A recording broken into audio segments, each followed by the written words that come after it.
என்னங்க நடக்குது? மீண்டும் லைம் லைட்டிற்கு வந்த அண்ணாமலை. சைலண்டான நயினார். களம் மாறுது.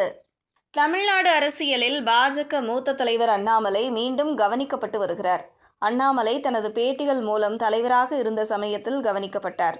இடையில் தலைவர் பதவியில் இருந்து விலகிய பின் அவர் அமைதியாக இருந்தார். சிறிய சிறிய பேட்டிகள் கொடுத்தாலும் பெரிய அளவில் கவனம் பெறக்கூடிய வகையில் பேசவில்லை. தற்போது மீண்டும் தனது பேட்டிகள் மூலம் கவனம் பெற தொடங்கியுள்ளார். பாஜக தலைவர் நயினார் நாகேந்திரன் கடந்த சில வாரங்களாக அமைதி காத்து வருகிறார். பெரிதாக பொது மேடைகளில் அவர் பேசுவது இல்லை. மாறாக அண்ணாமலை மீண்டும் பேச தொடங்கியுள்ளார். சரியாக சொல்லப்போனால் தினம் ஒரு பேட்டி என்ற பழைய மாடலை மீண்டும் அண்ணாமலை கையில் எடுத்துள்ளார். நேற்று செய்தியாளர்களை சந்தித்த அண்ணாமலை பேசுகையில், பீகாரில் பெண்களை முன்னேற்றுவதற்காக சட்டசபை தேர்தலுக்கு முன் 10,000 ரூபாய் நிதிஷ்குமார் கொடுத்தார்கள்.